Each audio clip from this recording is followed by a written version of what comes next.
What's up?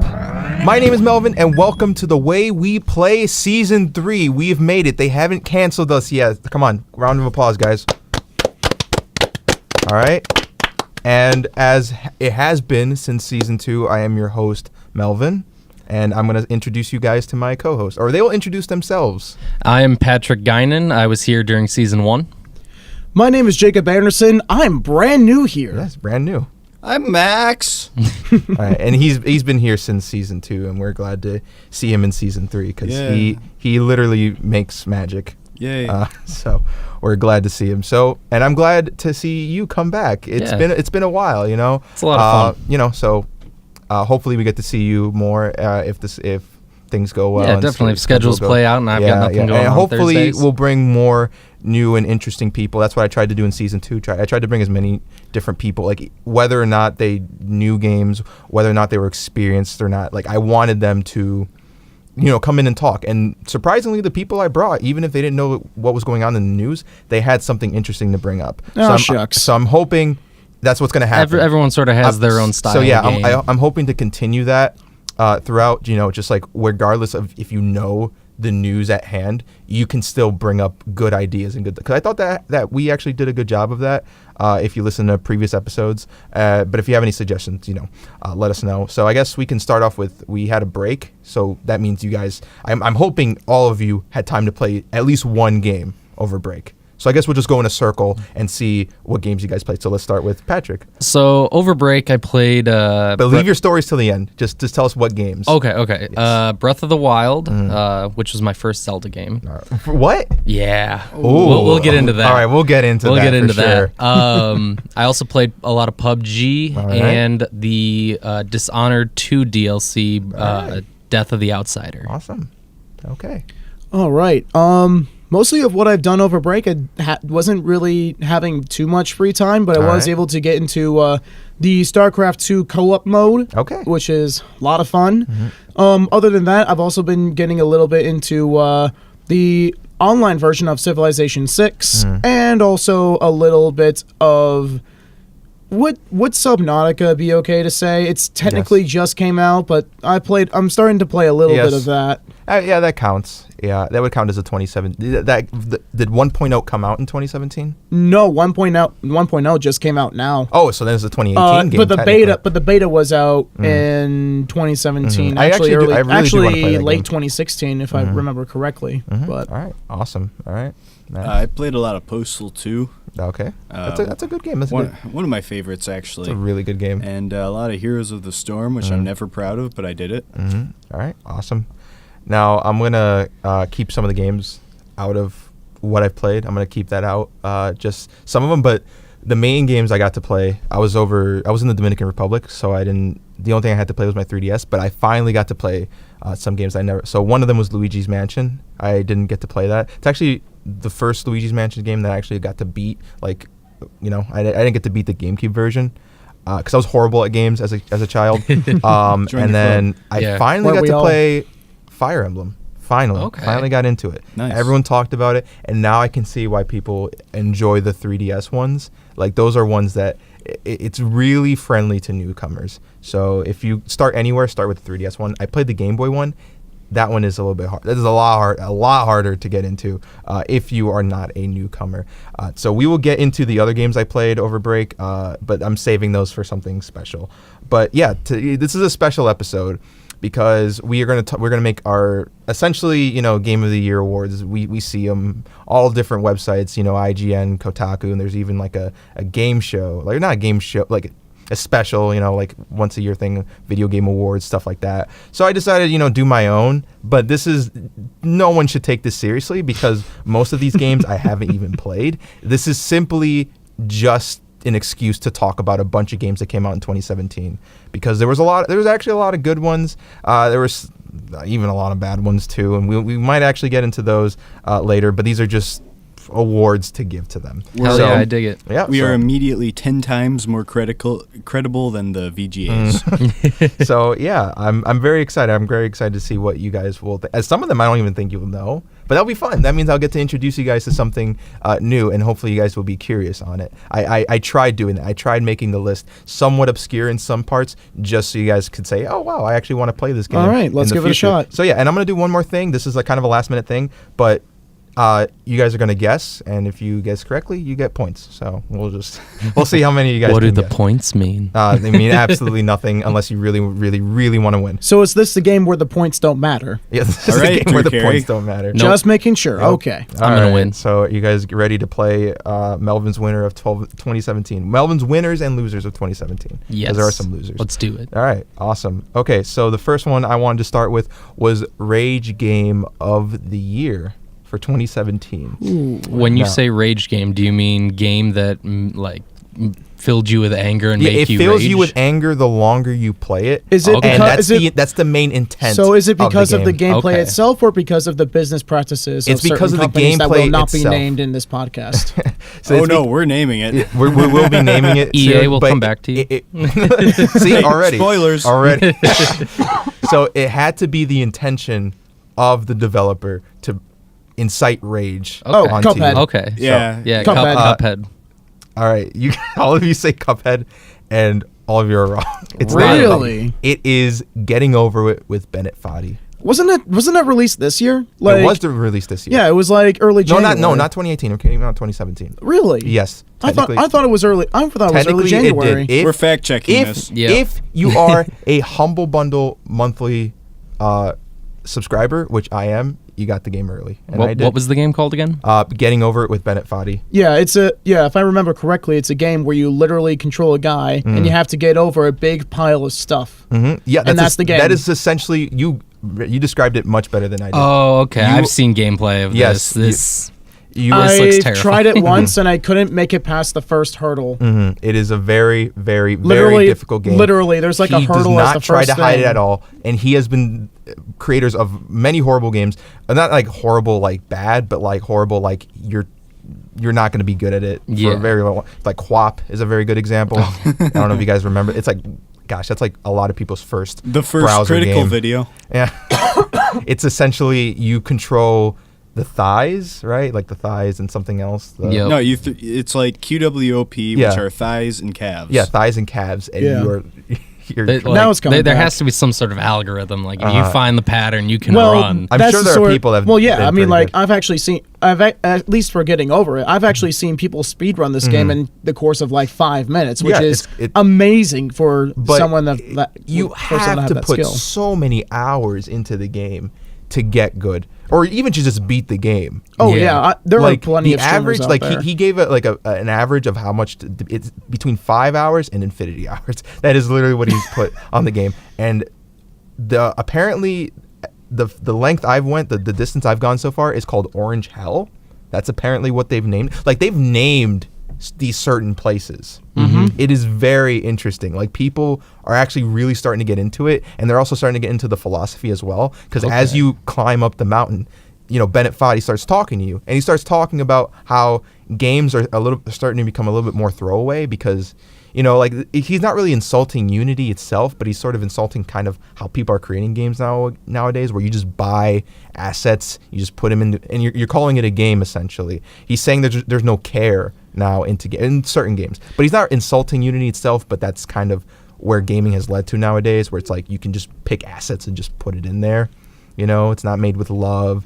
Yeah. The design it's not unique, so he essentially kind of made fun of. Like a cash The grab. garbage design and literally made the game out of garbage. And so it's just super, super interesting when you get into it. But man, it really does fill me with rage each time I play it. Oh yeah, no, But and with the commentary on it itself, it's definitely one of those things. Like as a minor game designer myself, it was actually one of those things where it's like, yeah, he does have a pretty valid point. A lot of things are made easier for me specifically if I can either borrow assets, or if I can either borrow or reuse assets, or if I could just reuse code even up to that point. While he does have a valid point in saying that, yeah, it doesn't really have that creative spark to it. there's also the idea of practicality as well, especially depending on who your target audience is. If you're organizing a campaign for say Dungeons and Dragons, you're not really gonna go for making your own stuff if you have to do it by the end of the night. It's really more along the lines of you're probably gonna get either the starter set or one of the things that Wizards of the Coast has made. So yeah, there is a good point here. Like there's different games for everyone. If you have certain taste, no one's gonna really fault you for it, and I don't think he is faulting you for it. But there is a type of vision he has as a video game designer that he sees as missing, and I think that's really good. Like I feel like more game designers should do that.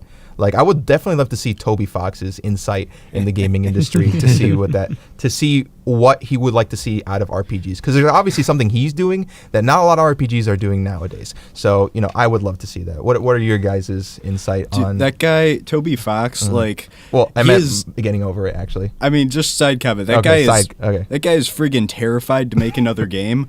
I would be. Like, how can he top it? Anyway. What do you got with Getting Over It with Bennett Foddy? It looks really cool, and I love the voiceover aspect of it. It's just kind of like it feeds the player's frustration so well. I haven't actually played it myself. It's definitely a very streamable game, and I watched enough streams of it that playing it would just be kind of boring. But very cool. Yeah. So this was the first I had heard about this game, but just now? Yeah, just now. All right, awesome. Never seen any gameplay or anything, but I'm definitely gonna have to check it out. My list has already done its job, so I'm happy for that. We can pack up and go home now. Yeah, we're done. Yep. All right. We topped Signing season off. 3 already. All right. So our next list. So people give Game of the Years, but I feel like you kind of have to give Nintendo its own thing. Like you kind of have to do. So Nintendo Game of the Year, which do you guys think? And you guys are actually going to say at the same time. Okay. Just because I don't want anyone to be influenced by anyone. Countdown? Yeah. So 1, 2, 3. Breath of the Mario Wild. versus Rabbids.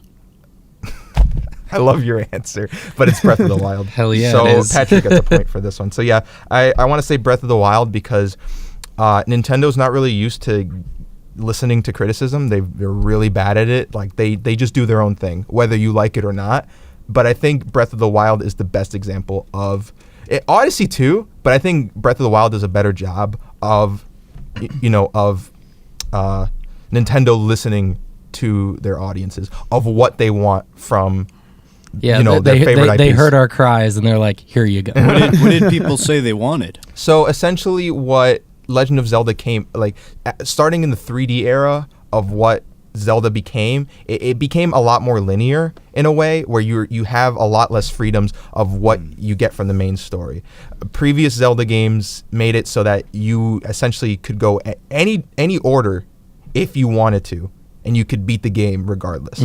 But starting with Ocarina of Time, you had to go in a certain order. People loved it at first because they told an amazing story, and they did an excellent job of it, but it started getting stale. It started getting really, really, really stale. And I actually think that's why people started hating Skyward Sword, but that's a completely different story. But yeah, like starting after like Skyward Sword, people were like, come on, seriously, give us a non-linear Zelda game. And people were like, and then Nintendo was like, fine, here you go. And then people loved it. To my knowledge, this is the first Zelda game that Link can actually jump in.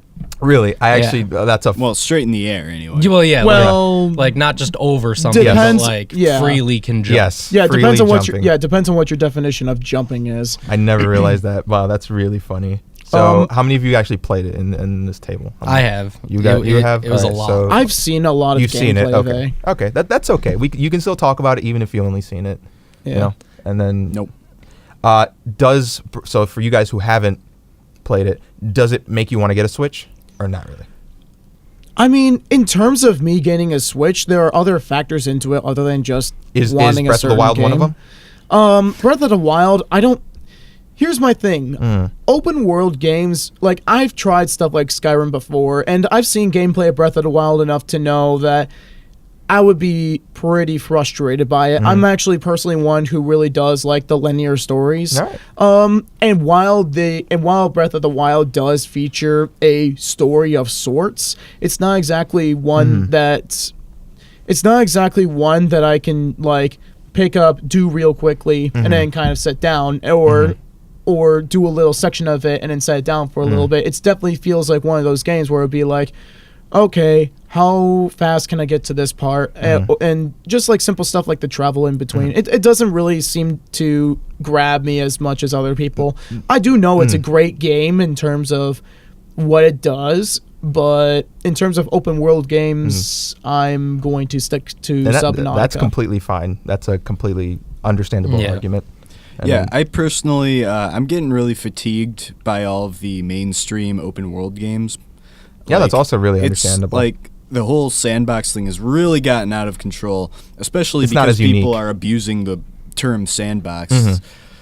Everything open world does not mean sandbox, but like I'm not saying I'm definitely picking up when I get a Switch, and I will. I'm definitely picking the game up, but my hopes are not that high on account of like. It seems from what I've heard, there's a lot of copy paste content in it, which is my main problem with open world games right now. Is that they make them so big, it's not feasible to hand make all of the content in the game, so they just copy paste like the easiest stuff that they can. And I know that there is a lot of unique content. It doesn't make it unfun, but it does make it, like you say, if you're a completionist, if you're someone who really wants to get everything out of the game, you're going to be soaking so many hours of your life into this game. Yeah, definitely. For sure. Yeah, I think this one, out of all of like people, I forgot what Nintendo was advertising how long it would take. I think it's like 48 hours straight. You need to play it 48 hours straight to complete 100% it or something like that. So 48 hours of content. That's crazy.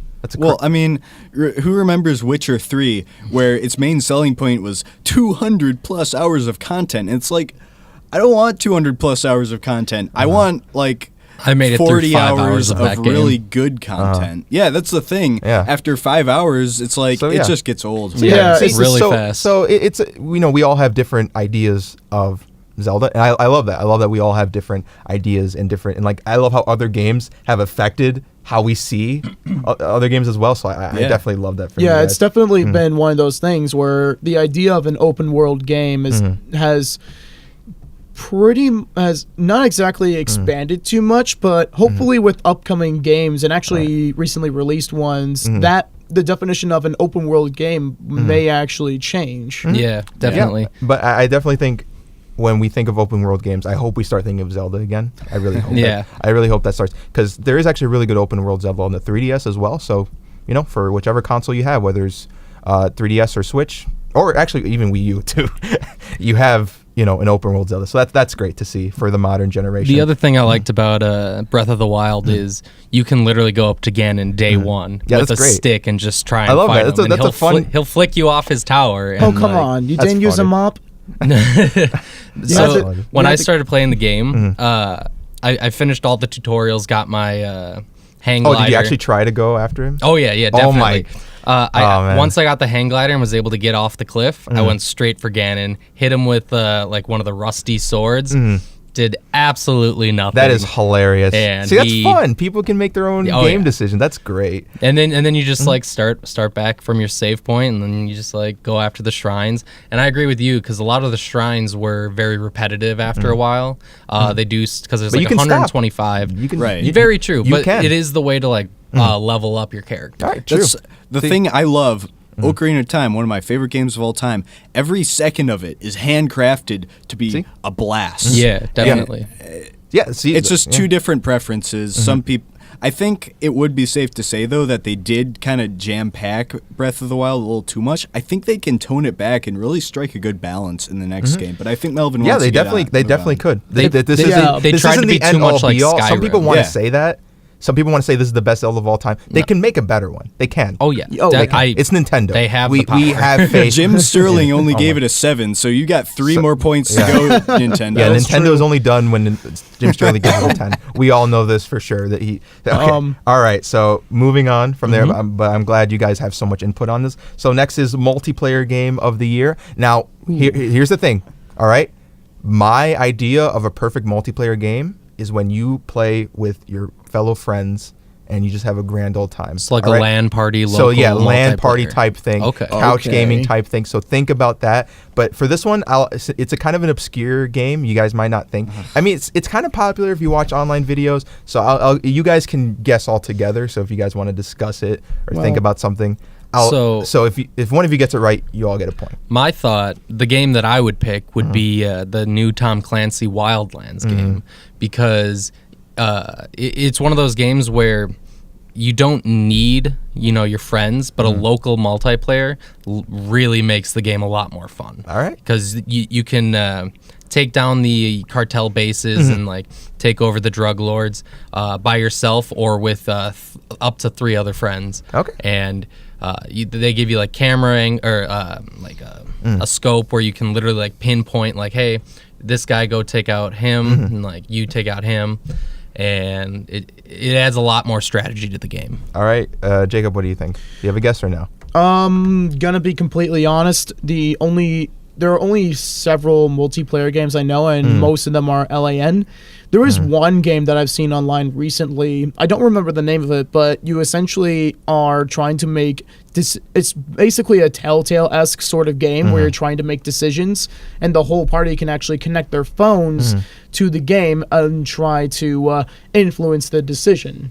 So I saw that. You know what I'm talking about, but I don't remember the name of it. I actually really wanted to play it, except the whole phone thing was just like a step too far to me. All right, Max, what do you think? Is it Super Mario Brothers 2, baby? Yep, totally. All right, no. So I picked shut down. I picked Human Fall Flat. So if you guys want, you guys can check your phone. Okay. Do you know this one? Never heard of it. I just heard about it last week. I was about to buy it for the Xbox actually. It just looks a lot of fun, but it's the kind of game where it's like if you have no friends, it's essentially pointless to you. Okay. Like, so that's Does it fall flat? Oh. Wow. All right. I should have seen that one coming. Apparently it doesn't. Apparently on Steam it has a 9 out of 10, and from Microsoft 4 out of 5. So yeah, it's a pretty didn't good fall game. too far flat. It seems like this type of game, I would have fun playing it with almost anyone. Like it just seems like a very. Oh, it's this game. I just looked up a picture. I've seen this. Donkey played it. Yeah, they've made another game with like the similar engine called Gang Beasts. Yeah, so it's kind of like that's what it reminds me of. So so it's like Smash Brothers, but it's like it's purposely bad controls, but it's a lot of fun. And like again, I picked that game because it seems like I can play with almost anyone. So that's why I picked it. All right. I think you guys might get this one, so you guys have to guess separately. All right, most talked about game of 2017. Ooh. Now, are we positive or negative? Yeah, that or somewhere in between. We'll start like, what's the topic? Most talked about game. Well, okay.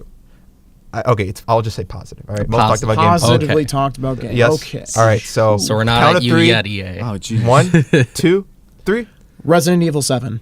I wasn't thinking for a second. All right, go. Most talked about game. I would have to say PUBG. You got it. Yeah. All right. Really? So yeah, Patrick 2. Okay. Players Players Unknown Battlegrounds. All right. I mean, you guys have good. I mean, you guys. There's no way you could possibly know. This is just arbitrary. Well, I think you're objectively right. Yeah, you're not. Yeah, you're not wrong. I think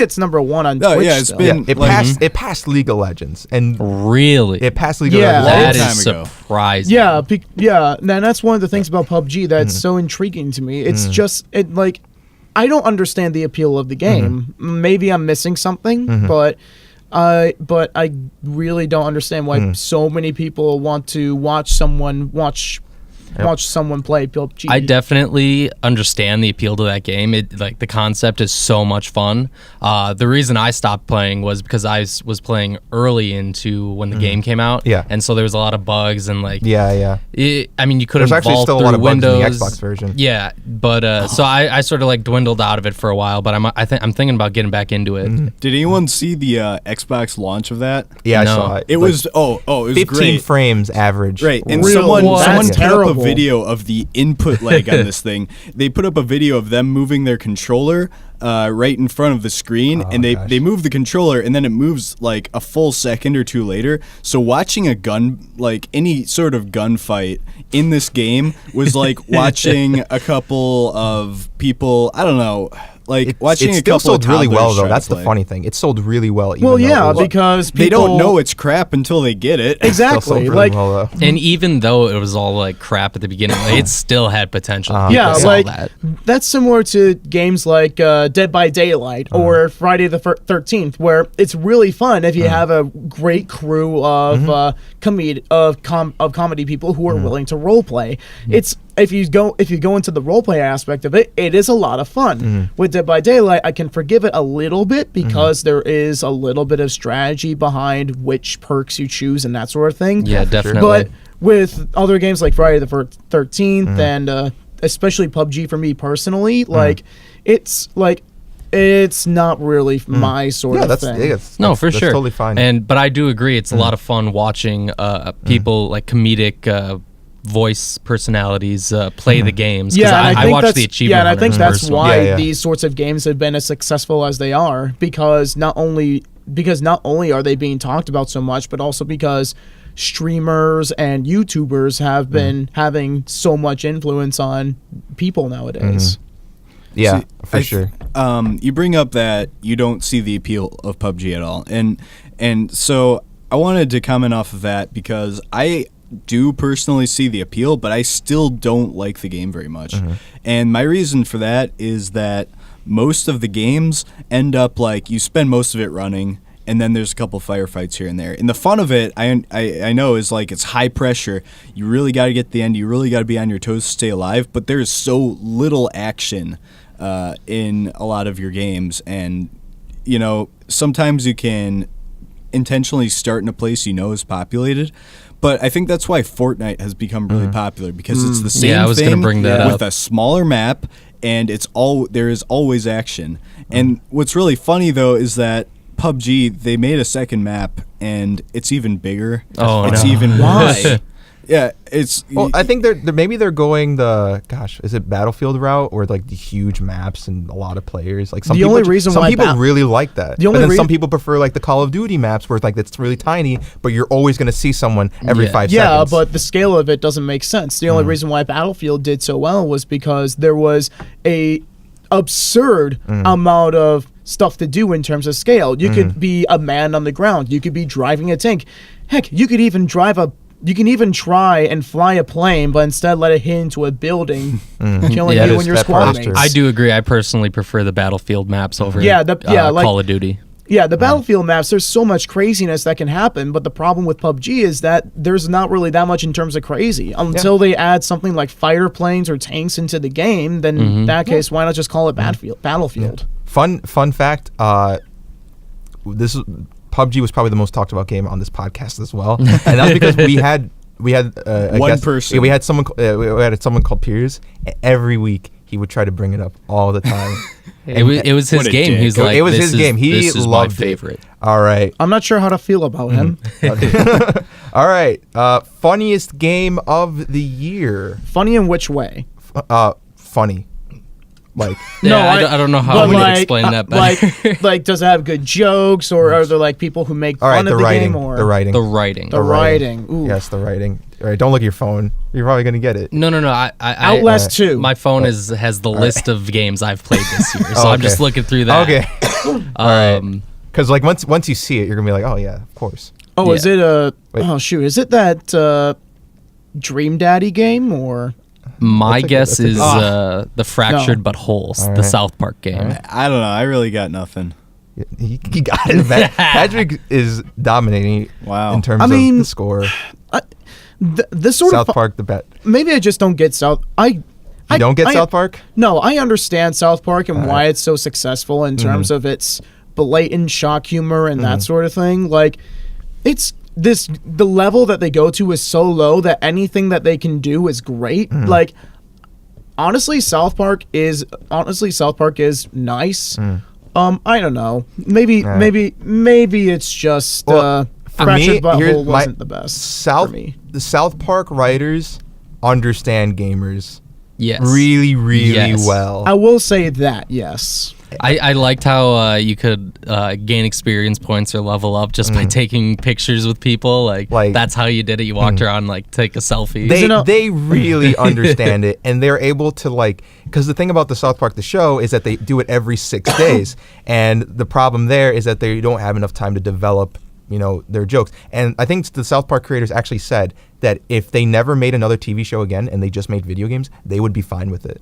Because they, in some ways, they prefer the video games over the shows. Almost more creative freedom. Yeah, and I'm inclined to agree because they have, if they do one every year, they have a year's worth of stuff to bring up. Maybe next year they're going to do, I don't know, did they talk about fidget spinners in this one? Maybe in the next one? Possibly. They'll do fidget spinners. I think it was one of the outdated. And if anyone can make fidget spinners funny, it's South Park. It's South Park writers. Well, fidget spinners are funny. I'm a bit of I'm a big South Park fan, and one thing I do know from interviews is that these guys, Matt Stone and Trey Parker, they work better under pressure. They've said that. And that's why they make every episode week by week. They start, the day after they air the last episode so that they can keep up with current events most of the time. Yeah, anyway. I know why they do it every 6 episodes, but honestly, the games are so good. I can't really tell the difference between the writing and the. Actually, I'm a little bit of a different opinion. In terms, I actually prefer the show better than the video games in this case. The video games are a lot of content to take in at once, but it's definitely one of those things where you notice that South Park is really meant to be episodic, and that's really the only place where it can truly shine. In terms of the gameplay, it's amazing. So much better than the Stick of Truth in terms of adding in enough, in terms of having it be basically what the Stick of Truth should have been as I send off to Dungeons and Dragons and that sort of thing. But in terms of the story, I mean, it got pretty weird. Yeah, it is South Park. Even for South Park. Right. But and most of it was fine. I was able to grasp that. But there was one particular moment, and this is going to be spoilers moment for those who haven't played the game. There was a moment in South Park where you had to choose between 2 options that in the end inevitably didn't matter. And it was supposed to be basically like this whole big commentary on games and where your choice doesn't really matter. It's just a way to make you feel something, to get into the game and make you feel for these characters and what these characters are supposed to do. And it's making fun of it. And yeah, I get it, but it's still it served no purpose. Just because you're making fun of something doesn't mean that it should serve no purpose other than that. Yeah, and that's why I like Telltale games a lot, because your choices do matter. It's like you get the little notifications like they will remember that. Like, what are they going to remember? What did I just do that's going to mess me up later in the game? South Park Telltale could actually work. That could actually be a really good combination. Awesome. Yeah, so maybe well, not 2019, but 2020. I will say this, for some Telltale games it works, for most of them it really doesn't. Right. The only ones that I don't know how many Telltale games are out there. There's the ones I know of. The Minecraft one, no. that one. Minecraft one didn't work. That one doesn't exist. Batman, The Walking Dead, The Walking Dead kind of petered out a little bit. Telltale is amazing. I was about to curse right there. It is amazing. Which one? Telltale does have Game of Thrones Telltale. The Game of Thrones one. The Game of Thrones Telltale was it wasn't their best work. Oh no, I would argue it matches up with the show and the way the books are. It's that amount of intensity, and it ups it a notch because you're actually the one turning the wheels of the book. Wow. It's so much fun. Highly recommend. It's also one of those things where it's most of your choices again didn't really matter too much in the end. It still had to get to a point. Most surprising game of the year. So the hint here is that it is a franchise. All right. So that means the games before it wasn't as acclaimed by the fans. But then this one was the fans were like, we love you. Bring us more of this. Okay. My inherent thought has to be the Hitman games. All right. From 2017? 2017, yes. And Hitman was in 2017, even though a lot of people forgot. January 31st. There were a couple of ones. it's definitely not Mass Effect, and it's probably not Ukulele. Yeah. We'll get to those games eventually. Yeah, I mean, the only one that I can really think of is Resident Evil 7. All right, and then Max? Super Mario Brothers 2, baby! Yep, that one wins. All right, Max. No, I'm kidding.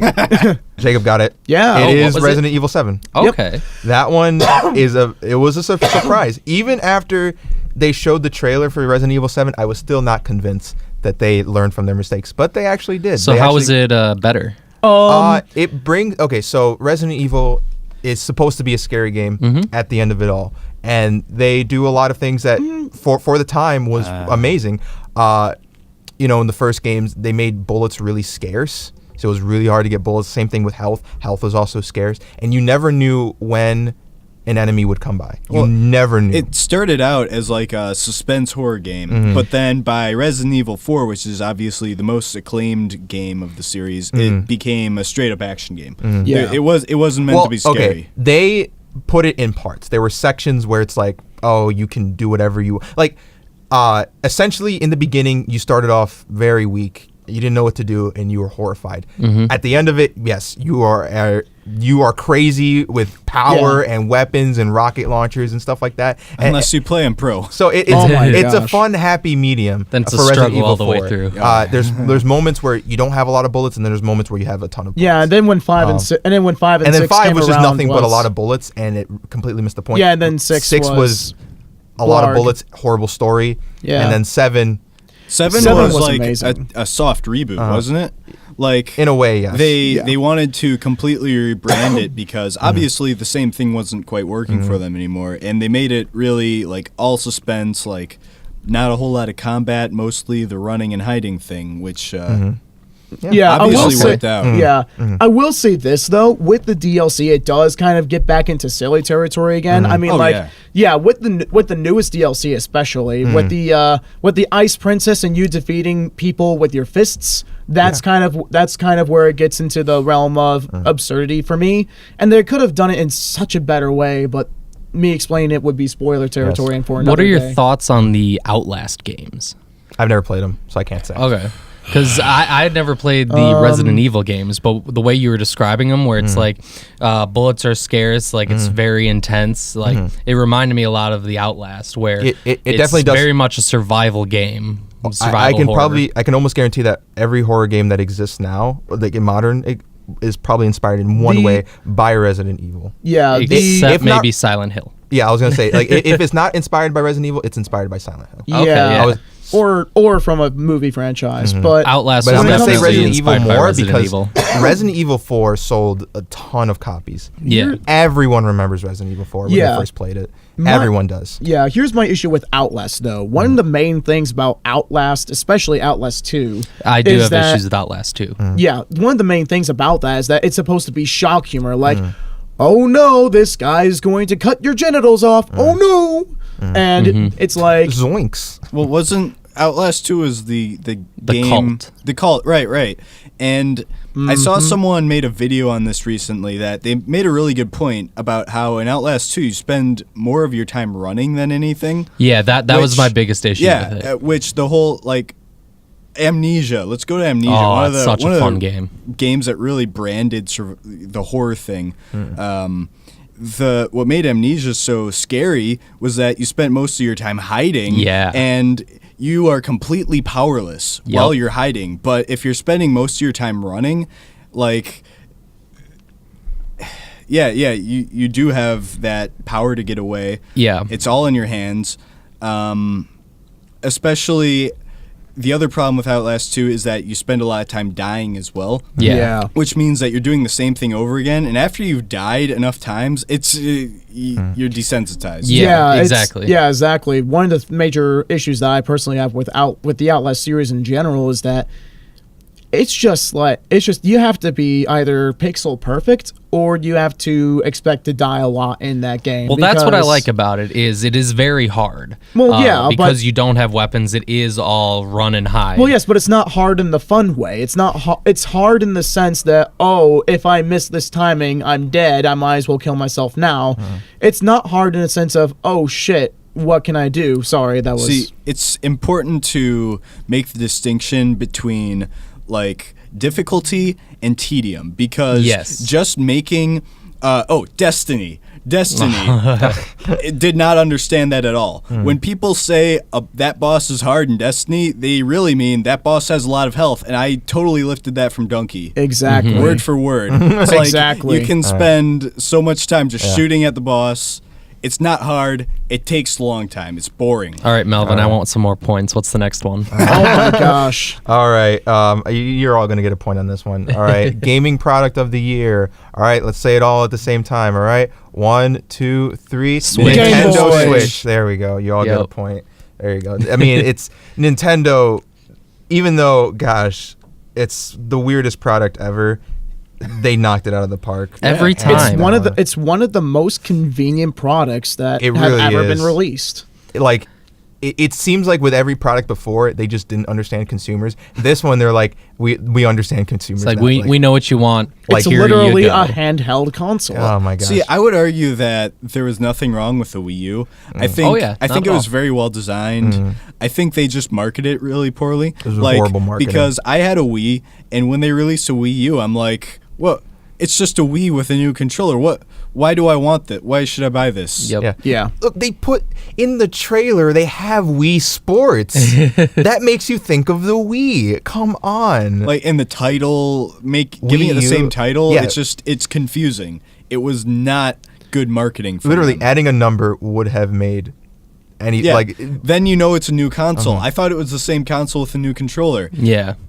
Yeah, in all seriousness, though, going back to the Switch, it's definitely one of those things where it's like a lot of people. This is something that they would like. Heck, I'm a PC gamer myself, and I have considered actually purchasing a Switch just because I'm waiting it's for the price most drop. it's the most convenient for me.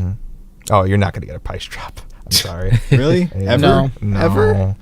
Gosh, Nintendo. Okay, I'm waiting for a used one then. All right, yeah, and used one. All right, you know, one of the great things about the Wii U is that you can just plug it in anywhere. Yeah. I have it plugged in under my couch, and I just whenever I want, I just turn on the gamepad. Boom. I don't need the TV. I don't really use my TV that much. I just use it for my computers. That's it. So it's great. I love playing it on the gamepad. It's amazing. Yeah, and that's actually another thing too. The way that it actually feels on your hands, like it feels pretty good. When it's in the portable handheld version, but even when you take the controllers out of the main part of it, like I'm trying to Joy-Cons? think of the Joy-Cons. So when you take those out of the console, it feels decent. Yeah, it was great because I was actually playing the Switch with some friends over the weekend, and it was great because when the battery died, we still had controllers. You know, we had so many controllers because it's just so easy to buy these Joy-Cons, and it's so easy to, mess with them. We could have had 8 players with how many Joy-Cons we had.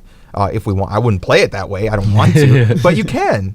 And it's nice to have the option there, something that would actually be useful in the future somehow. And it's nice to see Nintendo, succeeding with this design because I think, I really do think the PS4 and the Xbox One, even though they came out with great games, it was just a boring generation because it was just so predictable what games were going to come out, what sequels we were going to see, what the graphics were going to look like, and Nintendo gave us something fresh. It's actually selling more than the PS4. I think in Japan, I'm not sure of the United States, but in Japan, it's selling like 3 to 1. Really? Crazy numbers. Okay. That's crazy amazing. numbers. It outsold the Wii U already. So, congratulations, Nintendo. Well, it's not hard. True, but in less than a year, it's still a feat. Yeah, it's great. It's a good feat. So hats off to you, Nintendo. All right, smartphone game of the year. I don't know if you guys are gonna know this. Game. Yeah, I wanted to add something different because it's actually a really good game, but I wouldn't be surprised if you guys knew it or not. So if one of you gets it right, you all get the point. Is this like the year of like? I'll give you a hint. It's not really graphic intense. It's a very simplistic game. It's a puzzle game, actually. A puzzle game. Puzzle okay, Tetris. that narrows it down a lot. I got nothing. Tetris 2017. All right. I wish. have It nothing. is Monument Valley 2. Yeah, never Okay. heard of I've it. heard of never that heard of game. it. I've heard of that game. I am in love with the franchise. It is so. It's a. How does it play? It's a gorgeous game. The levels are super short. So essentially, the puzzles really like mess with your eyes in terms of perspective. You know how when you draw lines, you can do a lot of different perspective things with line. Like are you art? You're not art. No, you're. I'm somewhat art. There was like I took an art class, and there's just like so many ways you can draw lines to make perspective. Like if you draw a line in, then it looks like a road down the hill, stuff like that. That's essentially what the game. It's messing with you in terms of how these puzzles move around and what they do. If you guys want to look it up on your phones, you can. I think I know what you're talking about. And does it like have like 4 different things that you can separate in between, and they turn into like different things as you transfer the images around, or no? Am I thinking of something else? No, I think you're thinking of something else. But essentially, you're trying to get your person to the end of the level. But you do it by moving bridges around and things like that. But how you move the bridges, you're like, what? Why is it not working this way? And then you just try to move it around. It's like, What was the title again? Monument Valley. Monument Valley. Yes, and This is the one that what's his name was playing in House of Cards. This Oh, game showed up I've in House of definitely Cards. seen this game. Yeah. I've never played It's a it, but great I've game. always wanted to. and it's so much fun. You 5 minutes and you beat each level in 5 minutes or less. So it's just a great game. I just wanted to show love to smartphones because, gosh, they're getting screwed over with how many apps just come out each day.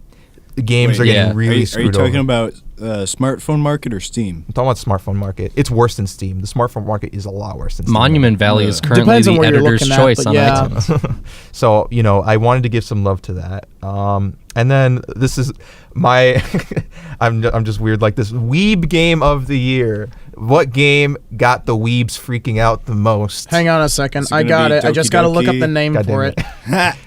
I got a point. You got Is a it point. I got a Doki point. Doki? Wait, Doki what Doki. It was Doki Doki. Weeb game of the year is Yeah, Doki I kinda Doki figured that would Literature be Club. it. I just No didn't- spoilers. All right, no spoilers because it's a free game. I want people to play it. All Oh, right. yeah, no, so it's we will definitely move on. essentially- Play Doki Doki. It's a dating simulator, but you have never played a dating simulator like this before. All right. Doki Doki Literature Club all for its right. full name. Best VR game of 2017. I'll give you a hint. It wasn't it turned into a VR game eventually. Resident Evil 7. What are you gonna say? It turned into a VR. Skyrim? I gotta go Skyrim. That's the only one All I right. can think of. It is super hot, actually. Super hot. I remember that one, yes. It does it feels like it was made. I That's thought it was made VR. no. Otherwise, I It would've was, first, said it. it was not. It was you just used your mouse and you moved it around. Yeah, it was done Oh, in okay. PC first, but then it got Damn. transferred to VR, which was actually brilliant for the Very game. smart It move. was Yeah. seamless. Like this is the best example of VR. In my opinion, it's the best example so far. Resident Evil 7 is actually really close. It was a really close second. Yeah. I had a hard time, but I wanted to go more obscure. I didn't want No Resident Evil worries. 7 Yeah, to no go. worries, man. So, At least it's not hack and At slash least it's not Skyrim, yeah. yeah, Like all right. I said Skyrim, I wasn't hoping for I literally Skyrim. tried Skyrim VR the other day, and literally, all I had was an axe and a sword, and I basically just went like how a chef would fillet a fish. That's the thing. all over the game. Because in Skyrim, if you're level 4, everything else is level 4, or probably level 4 minus 2. yeah, Like, you can do everything. There's no challenge. No Yep. challenge. yeah. Good, because all the enemies level up with yeah. you. Yep. So Yep. go play Super Hot. If you have a VR, you need to get it. Indie game of the year. I had a really hard time picking because there was 2 games I really loved. I'm going to say Cuphead. Cuphead. Yeah. Cuphead. Cuphead. Yes, Cuphead. Who wants to guess what the close second one? You'll get an extra point if you get the close second. Because honestly, both of them deserve recognition. When I first saw the game, I had no idea it was an indie game because it looked so amazing. Fortnite? No. Fortnite's not indie. Yeah, I it's don't know. not. I don't know. Hellblade. Hellblade. Really? Oh! Hellblade looked so damn good. I did not think it was an indie game. But then I heard it was. And I was like, whoa, like it blew my mind. But the reason why I picked Cuphead was because people keep thinking, I don't know why, but people keep thinking that 2D games are just like for kids, and people keep thinking you can't do anything new with them. People are freaking No, stupid. you can do new things with 2D games. and we have to give recognition, and plus they just did so much with. Honestly, Cuphead. With the way that the art style is done as well, Art the style, presentation in that game is music, amazing. Design, it feels like a co-op game.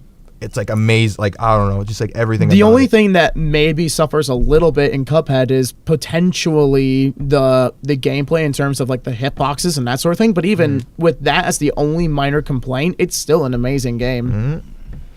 All right, so we have gotten to the end of my list. I got one more list actually. I picked my top 5 games of 27, my personal top 5. Star Wars Battlefront 2 is number 1. Yep, you know me so well. All right, so I just want to say Breath of the Wild isn't on here because I didn't play it enough to think like I got the Outlast best 2 is number impression 4. of it. No, I didn't put it on period because I didn't. All right. Okay, so I have Splatoon 2 getting over. I didn't play that many new games in 2017, so take that into consideration. Splatoon 2 getting over it with Benefati, Sonic Mania, Mario Odyssey, and Mario Kart 8 Deluxe. Okay. I'll still count it because I had way too much fun with Mario Kart 8 Deluxe. It's so much fun. Even though I already played Mario Kart 8, and even though it's not new, Mario Kart 8 is just an amazing design game. So, what are you guys' favorite games of 2017? My top 5 would have to be. Oh, you have a top 5. Impressive. Yeah, I didn't even prep him. So yeah, no. I have a top 5. Yeah. So it'd be Wildlands in no particular order. Breath of the Wild, the Hitman, the complete first season. That needs so much recognition. Hitman. Yes, please that buy was a lot of fun. Please buy it. Hitman. So much replayability. Gosh. Death of the Outsider, and lastly, Assassin's Creed Origins. All right.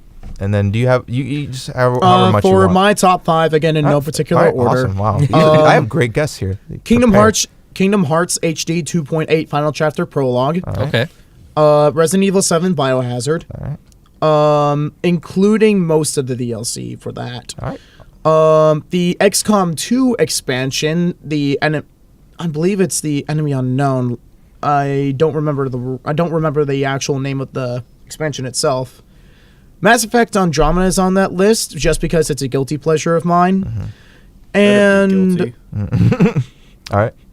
And shoot, why not? Let's go with a little bit of the old Doki Doki as well. Oh, yes. All right, Max. Dude, I don't think I really played any games. Just pick your favorite game in 2017. I didn't prep anyone to make a list, but I'm impressed. It's close enough. I'm gonna say Doom.